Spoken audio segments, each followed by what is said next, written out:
start by saying that we continue to pray for all of the victims of the Key Bridge collapse and also their loved ones. My family and I had a chance to visit our home church yesterday in East Baltimore, and we asked the congregation to say a special prayer for these families. So I want them to know that our prayers and support will never stop. Nuestros oraciones y nuestro apoyo para ustedes no se detendrán. And for everyone who can hear my voice, these families are asking for privacy, and we need to honor that request. I've been disturbed by stories from our colleagues in county government that members of the media have been harassing these families. Baltimore County and Anne Arundel County have sent police to their homes to make sure these families are okay. These families are living in nightmare, and they deserve the time and the space to heal. So I'm asking, let us show our humanity in this moment as well. I also want to continue to thank our first responders and emergency personnel. Let us not forget that we are coming out of a holiday weekend, but for the men and women of this operation, the work did not stop. The work did not stop surveying the area. The work did not stop on environmental monitoring. The work did not stop in developing better images of the wreckage so we can move forward in a safe and efficient way. And this morning, the team was back out there in the rain, in the wind, keeping up the work. So it's hard to overstate how dedicated and remarkable this team really is. From Unified Command to the leaders at local and state and our federal levels and our federal delegation, to our partners in the private sector, to our partners in the philanthropic sector, to each and every one of you, I say thank you. Now, today, I will provide updates on the 4 directives that I've issued to this team. And as a reminder, the first, we need to recover the 4 remaining victims and give closure to these families. The second, we need to clear the channel and open the vessel to traffic for the port. The third, we need to take care of all of our people who have been affected by this crisis. And the fourth, we need to, and we will, rebuild the Key Bridge. And we will make sure that the new bridge honors the spirit of the city of Baltimore. This morning, I received a briefing from Unified Command. Now, I've spoken with leaders from all across every level in response to this effort all throughout the day. And so first, on our recovery efforts, we need to do more work clearing the channel in order to move forward. Now, I know there's an urgency to move fast, and nobody feels that urgency more than the people standing up here today. But we have to be clear on the risks. This is a steel bridge that is sitting on top of a container ship in the middle of the Patapsco River. We are talking about tons of steel that is mangled and cantilevered. We're talking about water that is so murky and so filled with debris that divers cannot see any more than a foot or 2 in front of them. We're talking about a situation where a portion of the bridge beneath the water has been described by Unified Command as chaotic wreckage. Every time someone goes in the water, they are taking a risk. Every time we move a piece of the structure, the situation could become even more dangerous. We have to move fast, but we cannot be careless. I've been clear with this team that we have got to prioritize safety. And my directive is to complete this mission with no injuries and no casualties. We've already lost 6 Marylanders to this crisis. I refuse to lose any more. One of the mantras in the military is mission first, people always. And that's the mindset that we are going to apply to this work. Now, on clearing the federal channel and reopening the vessel traffic to the port, Unified Command has moved forward with their first crane operation. They cut up and lifted a piece of the north section of the Key Bridge. The entire operation took 10 hours, and in that time, they were able to cut and lift a 200-ton span of the bridge.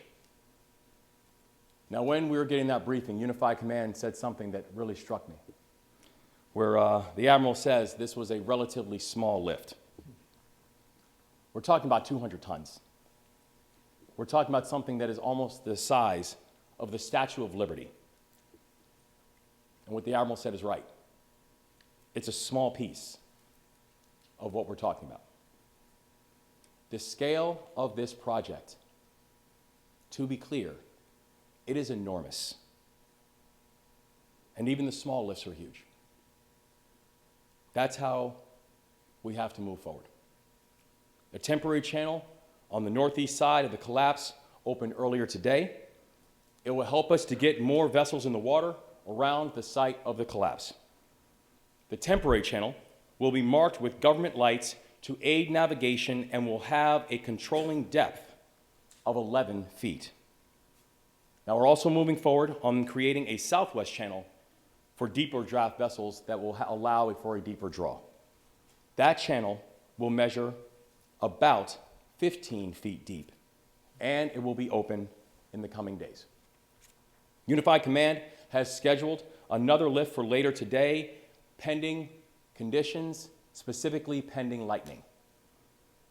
And they will be lifting an estimated 350-ton piece from the bridge. The work is moving. The mission continues. We are never going to lose sight of the workers who also have been impacted by this collapse, because at least 8,000 workers on the docks have jobs that have been directly affected by this collapse. And earlier today, myself, the Lieutenant Governor, County Executive, the Mayor, and others met with the International Longshoremen Association, Local 333. These are individuals who work hard, never complain, and always get the job done. And many have continued to work on the docks. Many haven't been able to get back to work at all. And even the ones who have gone back to work on the docks, they know that the situation still feels very uncertain. And to all of those individuals, we want to let them know this. We've got their backs because they've always had ours. Now, third, on taking care of our people. Last week, the Biden-Harris administration accepted our request to approve a Small Business Administration disaster declaration within hours. And that declaration is now in effect. And once again, I want to thank the Biden-Harris administration for their consistent support and partnership. Because of this declaration, small businesses affected by the disaster can now apply for disaster loan assistance from the federal government. As we mentioned before, these are low-interest loans of up to $2 million. These loans will help small businesses get the cash that they need to pay their bills and to keep their people employed. Since Saturday morning, the Small Business Administration has received 57 applications for the economic injury disaster loans from Maryland. And the Small Business Administration has also worked with us over the last 48 hours to stand up the Business Resource Center, and it opened to the public this afternoon. Our team includes experts from across the state and across the country, and we have team leads who live in Puerto Rico, Long Island, and Atlanta. These individuals are doing tremendous work. And right now, they're Marylanders. If you need help to apply for disaster loan assistance, we are here to help. If you need help to apply for unemployment insurance, we are here to help. If you need to learn more about resources being offered to workers and businesses right now, we are here to help. And the first location is at 1501 South Clinton Street, Baltimore, Maryland, 21224.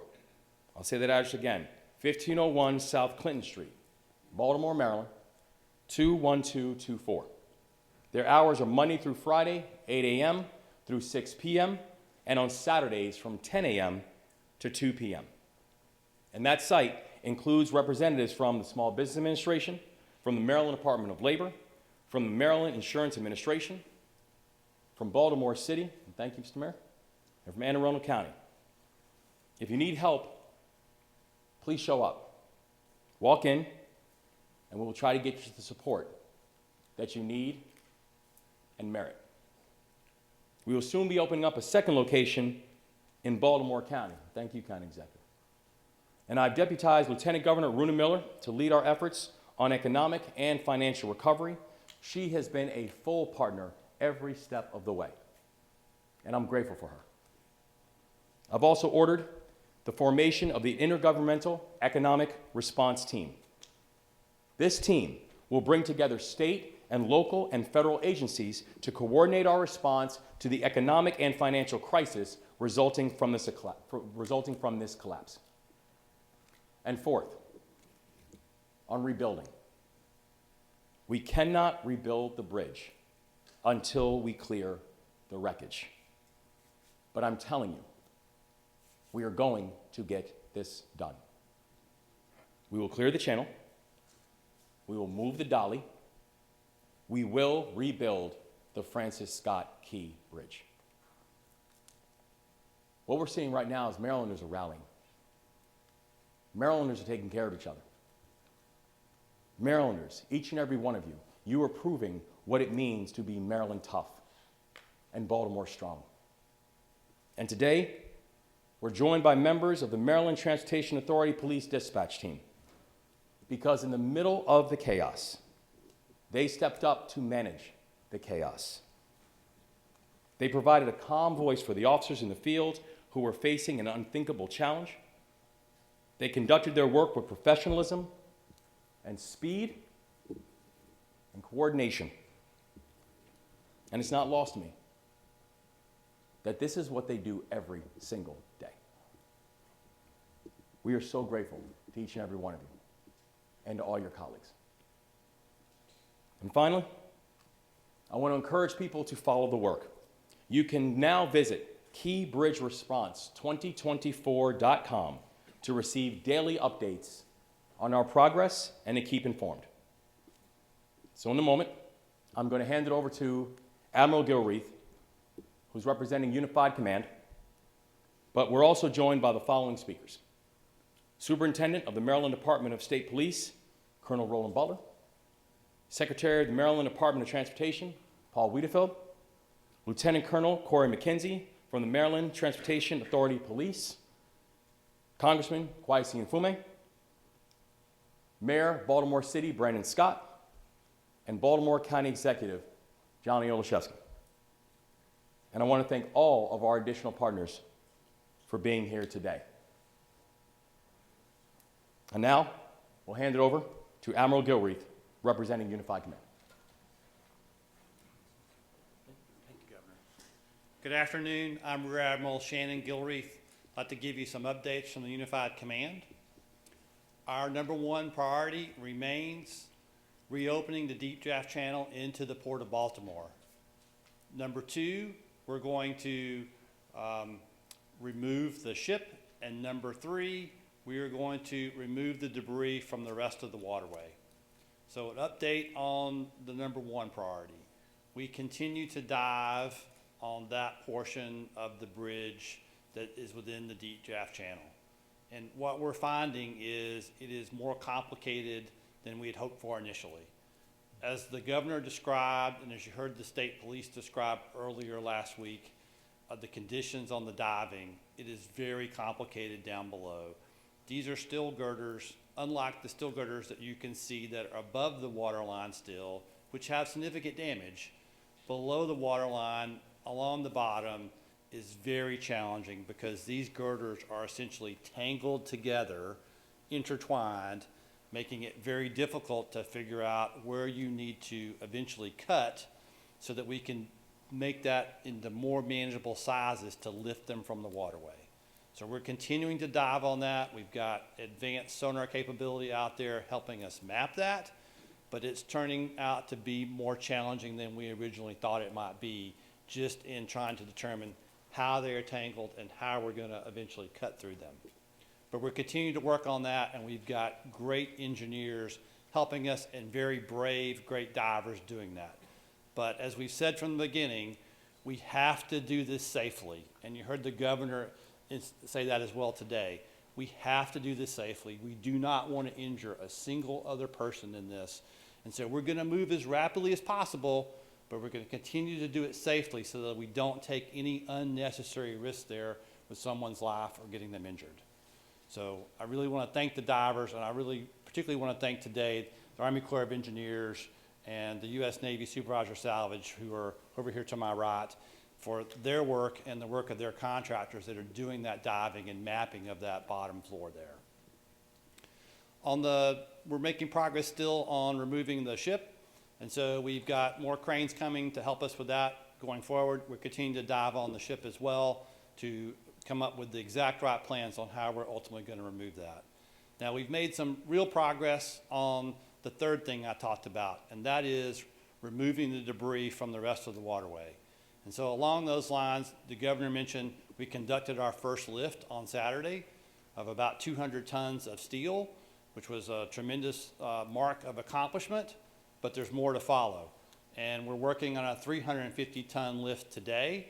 And once that is cut and lifted and put onto the barge, we're going to bring those initial pieces of the bridge back here to Sparrows Point and offload them. And that will happen later this week. We also have been working on developing alternate channels to get traffic in and out of the Port of Baltimore.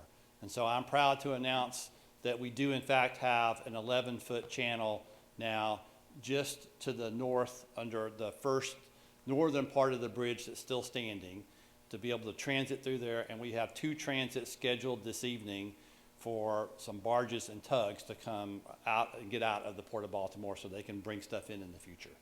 So that is a real progress and another stepping stone. But these are stepping stones towards finishing a marathon. We're not there yet. We are making those steps and strides, and we're going to get there. But it's going to take us some time, and we're going to do it safely, but we're going to do it as soon as possible. So finally, the governor also mentioned our website, the keybridgeresponse2024.com. That's also a place that you can go if you see marine debris that may have floated away from the ship and or the bridge. And on there is a number that you can call to report that to us so that we can take that information and come out and assist with that. So thank you for what you're doing in that regard to help us. And thank you for your continued support of the Unified Command. It means a great deal. Thank you, Governor. Thanks.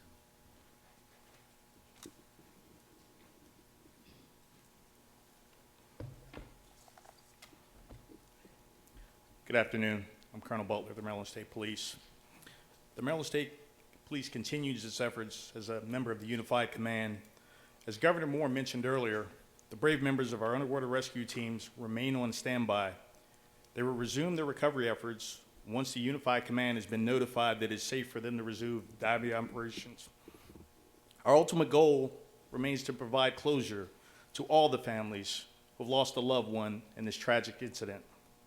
Again, we are reminding the public that the Federal Aviation Administration has implemented a temporary flight restriction following this bridge collapse.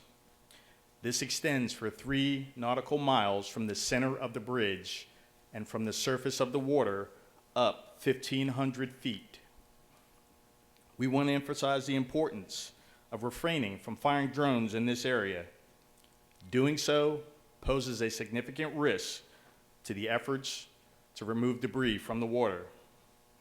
I urge everyone to exercise responsibility and respect for the airspace restrictions around the Francis Scott Key Bridge collapse site. Please refrain from operating drones in this vicinity and allow emergency personnel to carry out their duties safely and effectively. Law enforcement in the area is actively monitoring the area for illegal drone use. Law enforcement have responded to multiple drone incursions over the past few days. There is a zero-tolerance policy regarding any drone use anywhere within the no-drone zone established by the FAA. In addition, we know this tragedy has far-reaching implications that will affect the daily lives of Marylanders for the foreseeable future. I want to ensure the public that the Maryland State Police, the Maryland Transportation Authority Police, and all of our allied law enforcement partners are working together with the Maryland Department of Transportation to mitigate the impact of this incident on traffic safety. As always, our troopers are actively monitoring road conditions, directing traffic, enforcing safety regulations to prevent crashes and minimize delays. We're asking motorists now more than ever to exercise caution and patience as we navigate through this challenging period. Please adhere to the posted speed limits, avoid distractions while driving, and never drive while impaired. Also, please, remember the move over law for first responders, tow truck operators, work crews, and vehicles that have become disabled on the side of the road. We understand this situation is going to cause inconvenience for some time, which is why it's paramount that people operate their vehicles with care and caution. Thank you.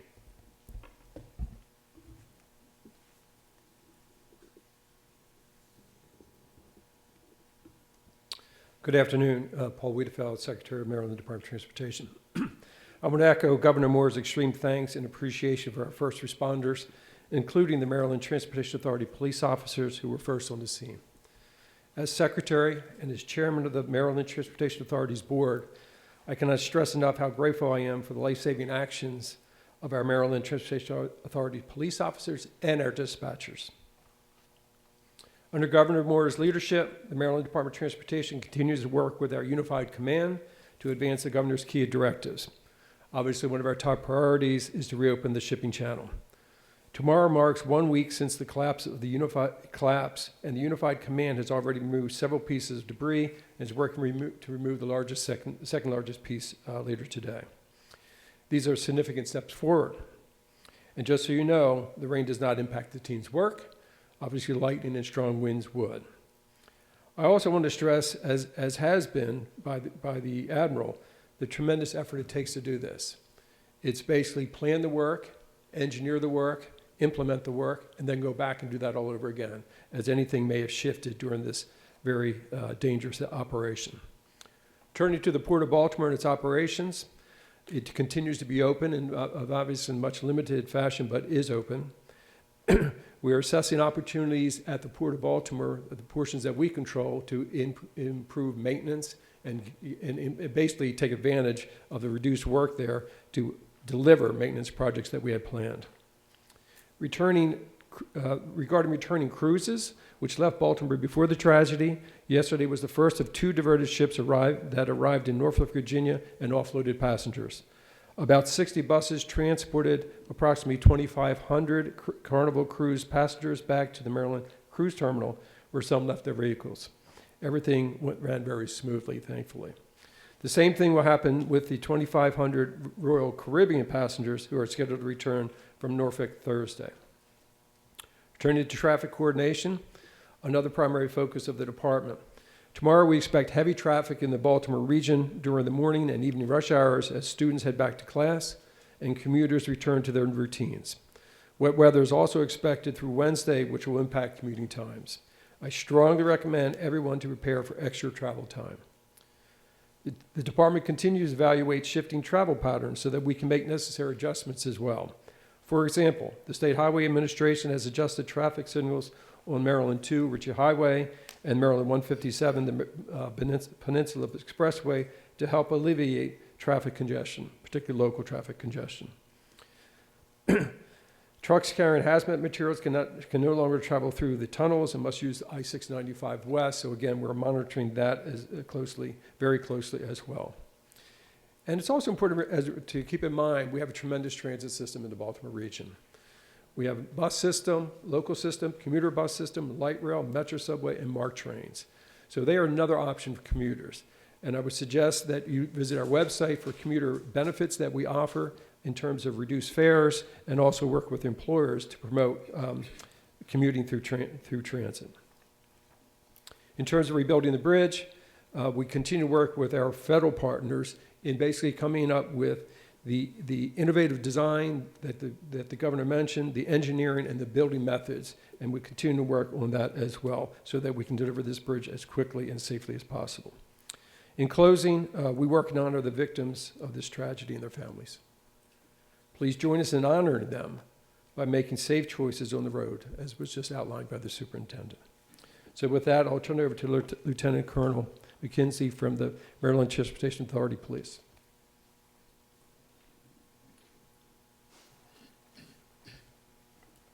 Thank you, Secretary Wiedefeld. Good afternoon. I'm Lieutenant Colonel Corey McKenzie with the Maryland Transportation Authority Police, also known as the MDTA Police. I want to start by thanking Governor Moore, sir, for your support and highlighting the efforts of the MDTA Police Dispatch Team. They are our heroes behind the headset. Excellent work.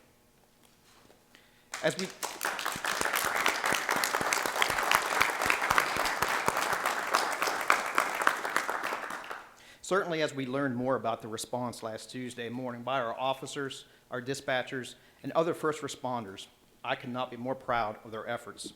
From MDTA police officers to include Corporal Herbert, Sergeant Pastoric, and Officer Kurtz, immediately stopping traffic on the Key Bridge, they saved so many lives.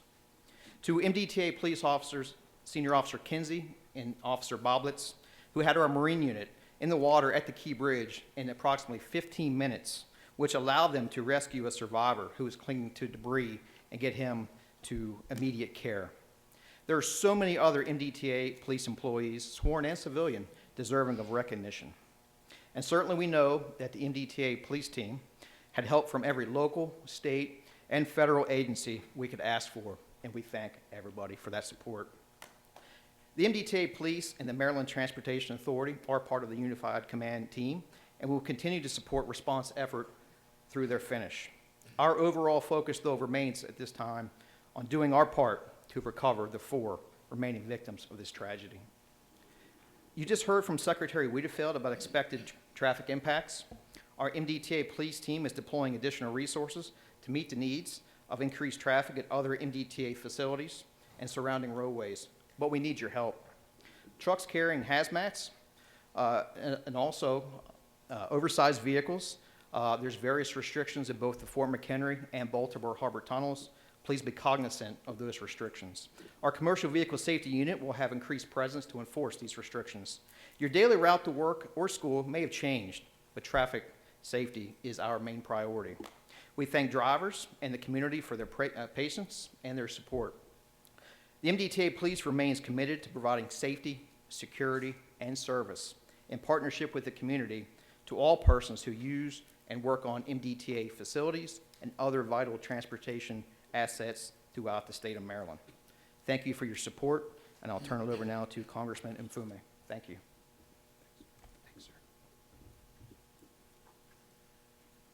Thank you very much. Good afternoon, everyone.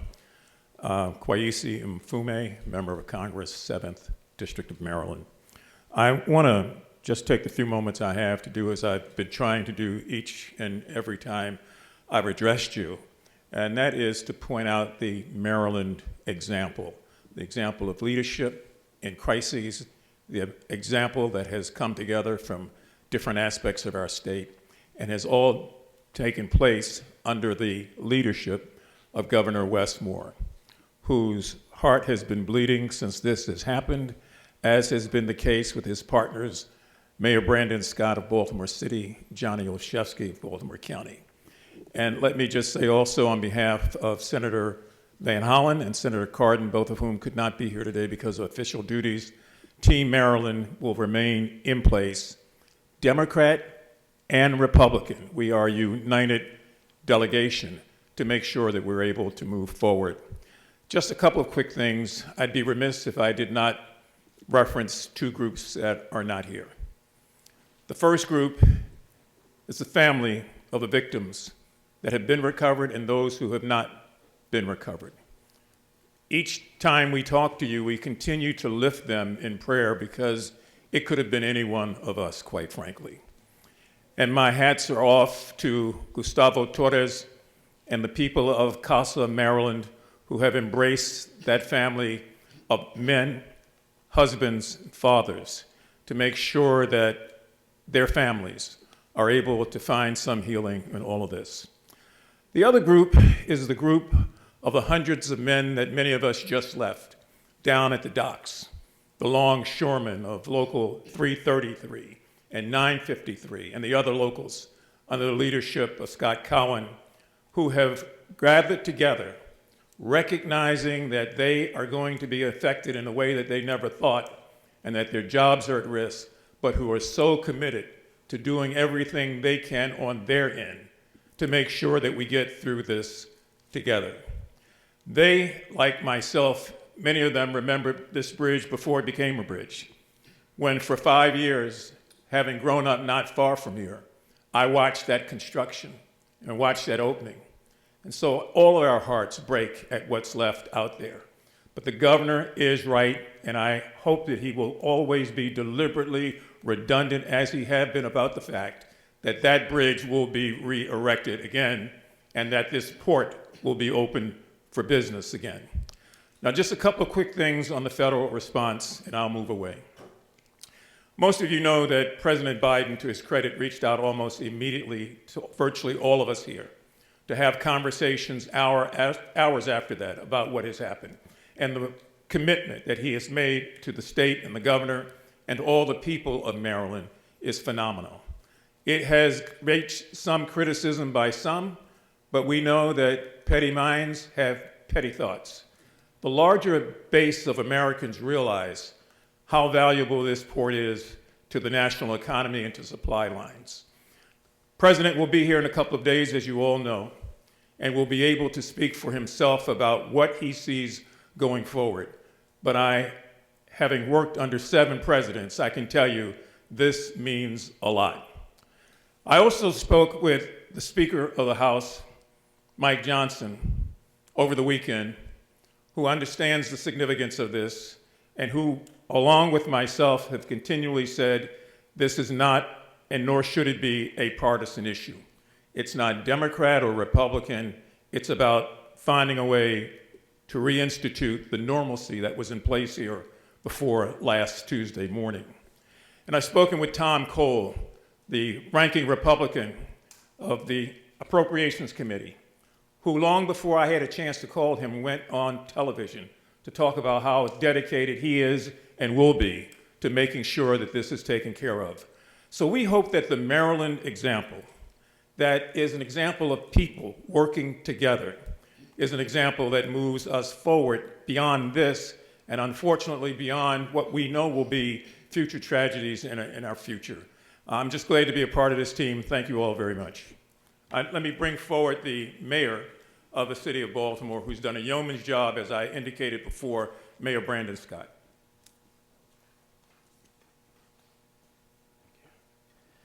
Good afternoon, everyone.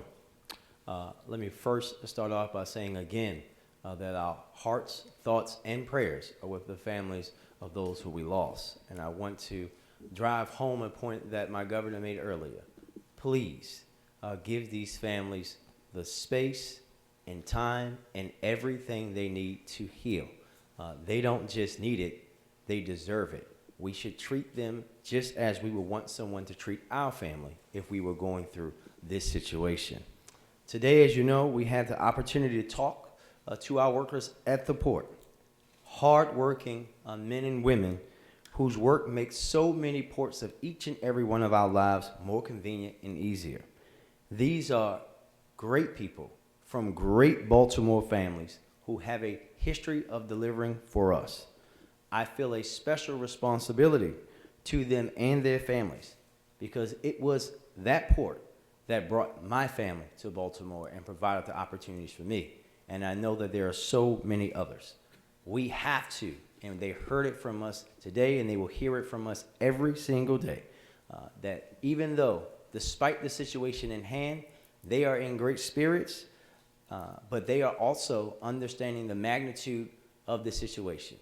But they know we will be with them every day, every second, every hour to make sure that we support them in every way humanly possible as we work together through this tragedy.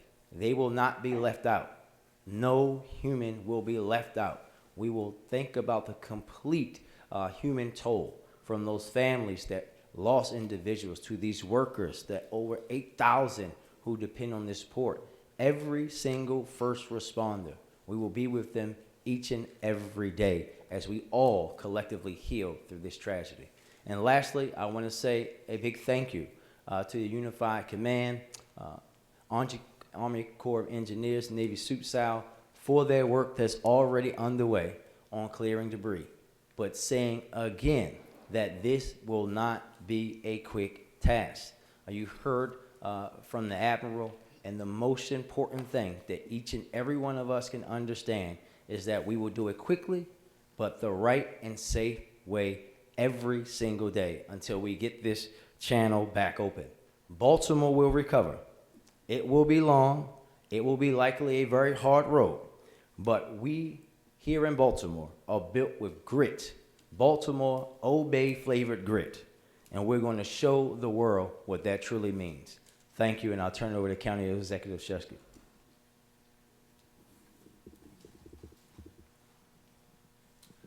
Thank you, Mayor, and good afternoon all. Baltimore County Executive Johnny Olszewski. Some Easter reflections. Like the governor, like the mayor, had the opportunity to worship with my family in the home church this weekend. And two things struck me. First was the families who weren't able to worship together as a result of this tragedy. So I ask that you continue your prayers for them and heed the call of both the governor and Mayor Scott, that we give those families the space to heal, to grieve, to gather. Second is that as we were worshiping, as the governor indicated, the heroes, our first responders, Unified Command, were and still are working around the clock for our benefit. So we thank them for their incredible service.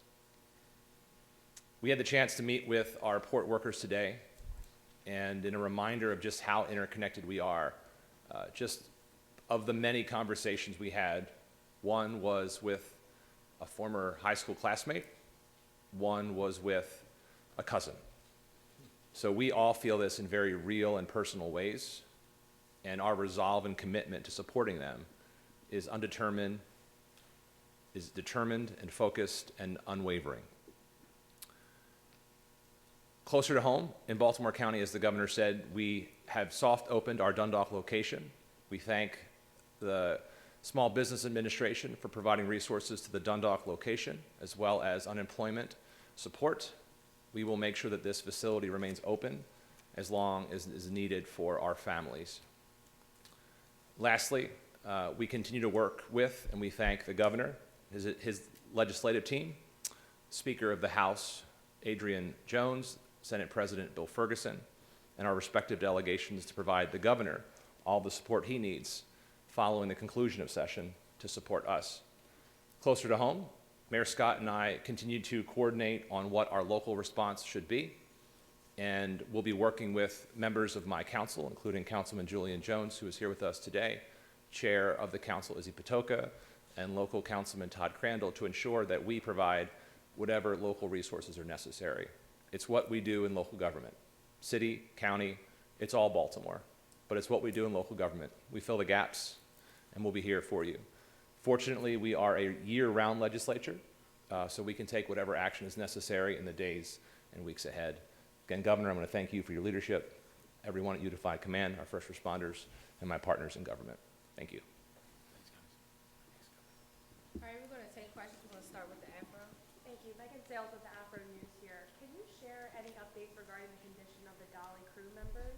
Are there any plans or a timeline for assisting the crew and getting them home at this time?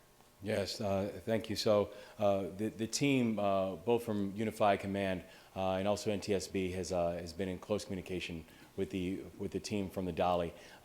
Fortunately, the part of the ship that was most deeply impacted by the wreckage is not the part of the ship where either their living quarters or the kitchen and the cooking conditions are in, nor the fuel. So they're still able to move and maneuver in that area. The team has been in close touch and contact with them, and will continue to be so going forward.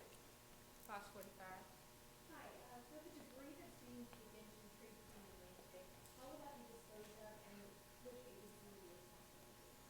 So thank you. And I can. Thanks. I think those plans are still under development. They're still identifying those resources. But generally, when the debris is taken to the laydown yard at Tradeport Atlantic at Sparrows Point, it'll be inspected and secured until they find a final disposition for disposal in a safe manner. WJZ?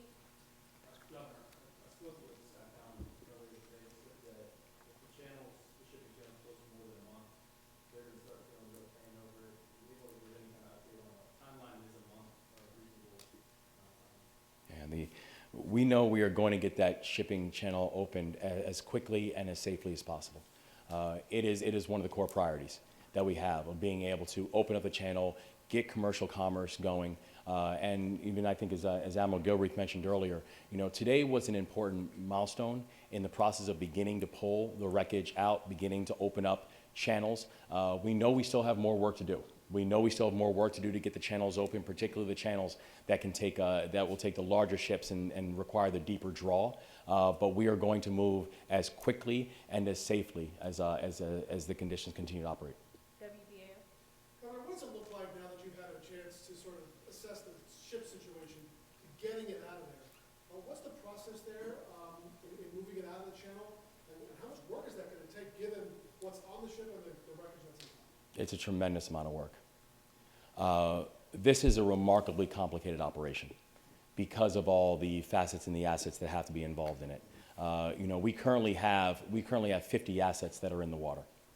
We currently have over 370 individuals that are working on the project.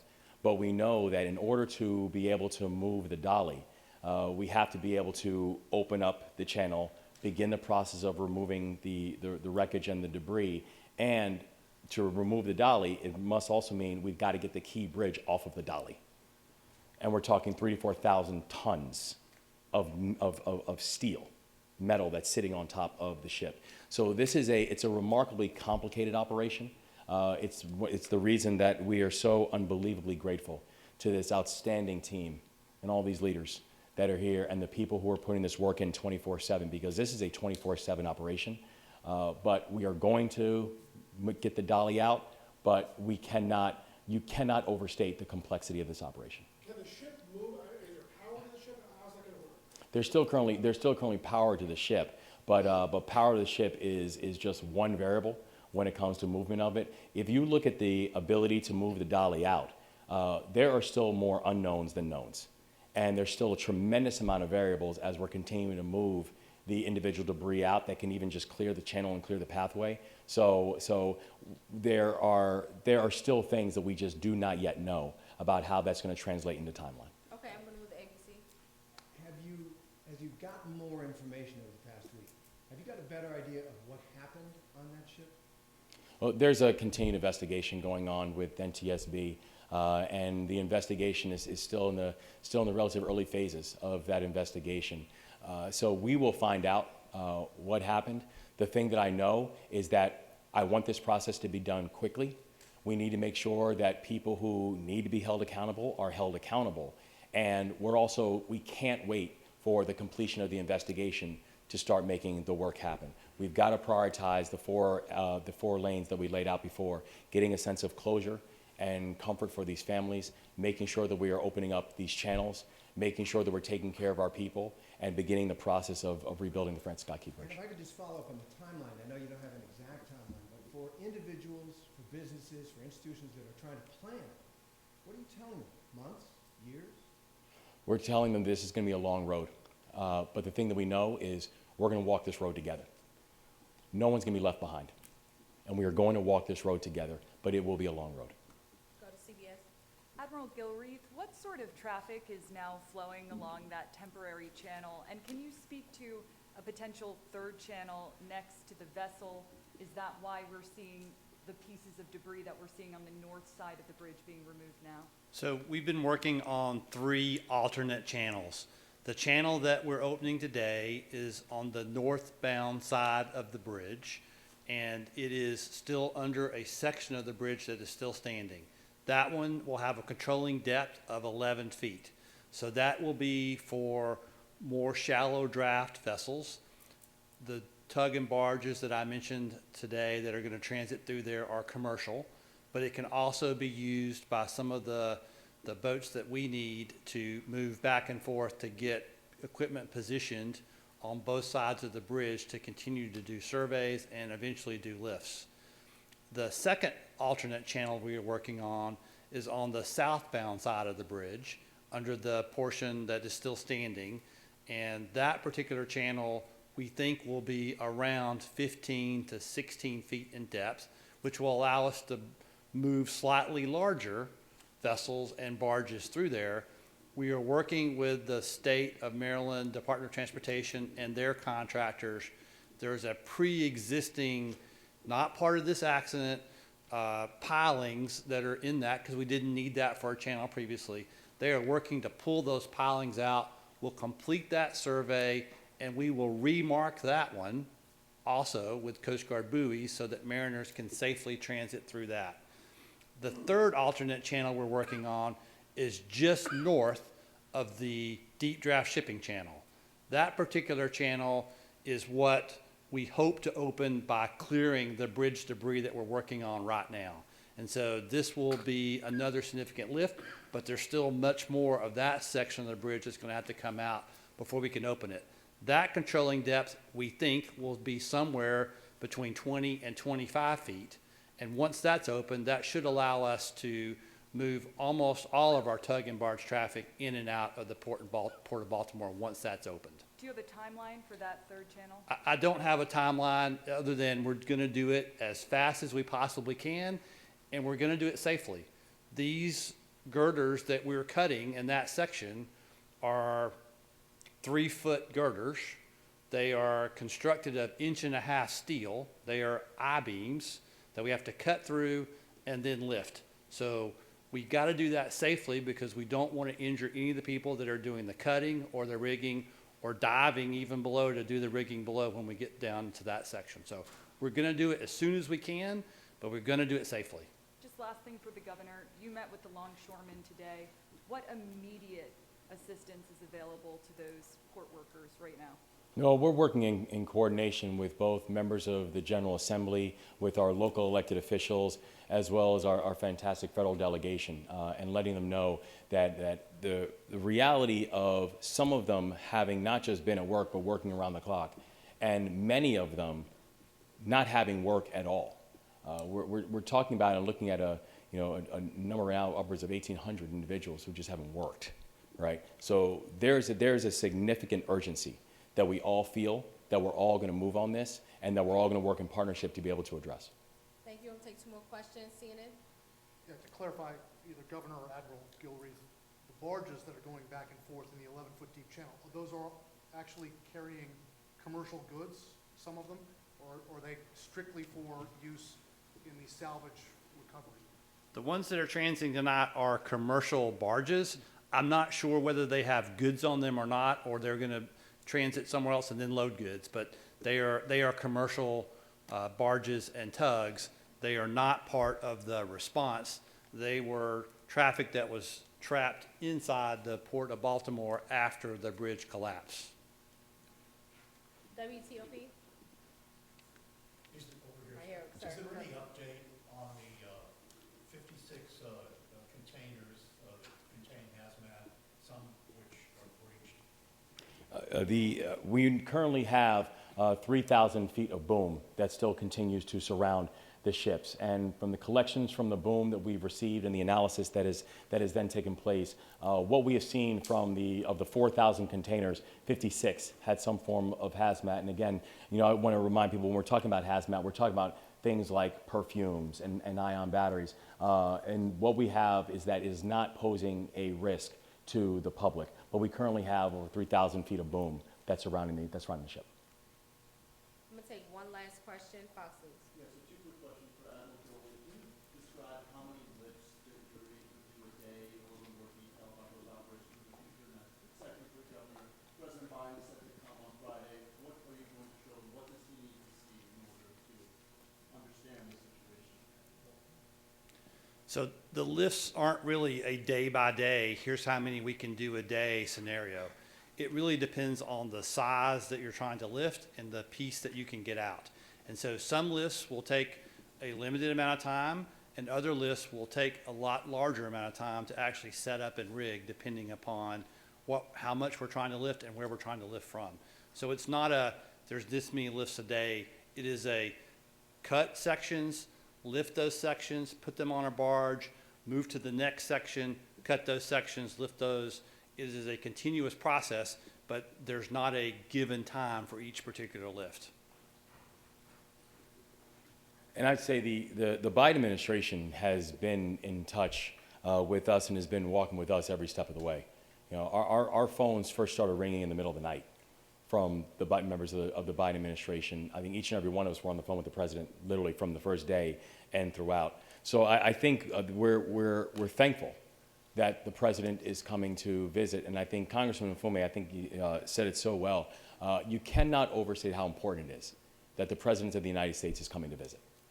And the thing that I know that he's going to see is he's going to see the unprecedented level of damage that this has caused.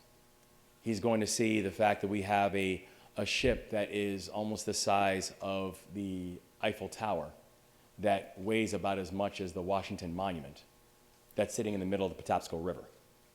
He's going to see a bridge that has been in existence since I was alive. I don't know what that skyline looks like without that key bridge. And he's going to come and he's going to see it sitting on top of a ship. He's going to see the level of complexity. And we're thankful that the president, that the Biden-Harris administration have moved so swiftly and have been such good partners inside this work. And we're grateful to have his visit this week.